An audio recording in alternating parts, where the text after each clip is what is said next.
Salut à tous, c'est Dan du Château, j'espère que vous allez bien. Aujourd'hui, on va passer à un nouveau chapitre dans ma série sur le surhumain et son rapport à l'avenir chez Nietzsche. Ce nouveau chapitre va porter tout simplement sur le temps. Allez, c'est parti. Alors commençons par nous interroger sur l'éternel retour en tant que vraie science. Nietzsche écrit dans des fragments posthumes que l'univers est un ensemble fini possédant une gigantesque énergie. Ce faisant, il ne peut créer perpétuellement de la nouveauté. De cette idée se retrouve la doctrine de l'éternel retour. Nietzsche le dit, je cite, gardons-nous de penser que le monde crée éternellement du nouveau. Il n'y a pas de substance d'une durée éternelle. Fin de citation. Si l'univers est fini et possède une quantité limitée d'énergie, aussi grande soit-elle, alors il se peut que celui-ci se reproduise à l'identique plusieurs fois. Par exemple, le fait que vous m'écoutiez actuellement, vous l'auriez déjà fait auparavant, vous le faites maintenant et vous le ferez plus tard. Pour certains commentateurs comme Paolo Diorio qui examinent la validité scientifique de l'éternel retour, cette doctrine n'est pas qu'une simple expérience de pensée. Ces commentateurs avancent généralement cela vis-à-vis de quelques passages où Nietzsche place l'éternel retour comme, je cite, la plus scientifique de toutes les hypothèses possibles. Ce qui est actuellement avancé, l'éternel retour serait, d'un point de vue scientifique, une anticipation de la théorie du Big Bang, qui n'est autre qu'une rapide dilatation temporelle. C'est-à-dire que l'univers est en expansion à partir d'un instant t, et qu'il peut potentiellement finir par se recontracter sur lui-même lors d'un autre instant t. Par exemple, lorsque la quantité finie d'énergie qu'il possède tombe à zéro. L'expansion est alors terminée et l'énergie revient vers son point de départ.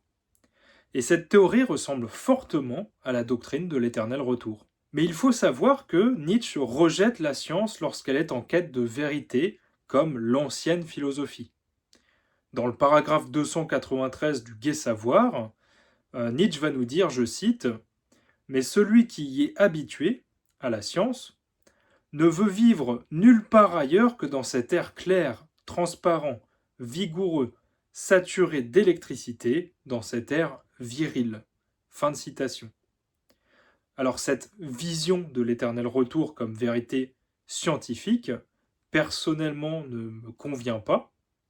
Qui plus est, elle est aujourd'hui récusée par la théorie de la thermodynamique. Je vous laisse aller enquêter là-dessus si ça vous intéresse. De plus, si je cite dans la science les convictions n'ont pas droit de citer, fin de citation, c'est une tromperie totale des scientifiques envers eux-mêmes et envers nous, puisque, je cite encore, il reste seulement à se demander s'il ne faut pas, pour que cette discipline puisse commencer, qu'existe déjà une conviction, et une conviction si impérative et inconditionnée qu'elle sacrifie à son profit toutes les autres convictions. On voit que la science aussi repose sur une croyance qu'il n'y a absolument pas de science sans présupposé.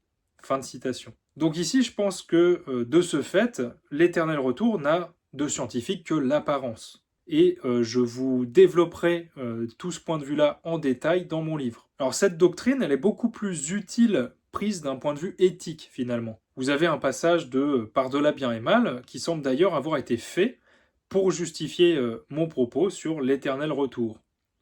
Ma prise de position est que l'éternel retour est une doctrine à prendre sous la forme de la métaphore. Car, je cite, la fausseté d'un jugement n'est pas pour nous une objection contre cet argument, c'est là ce que notre nouveau langage a peut-être de plus étrange. Il s'agit de savoir dans quelle mesure ce jugement accélère et conserve la vie, maintient et même développe l'espèce.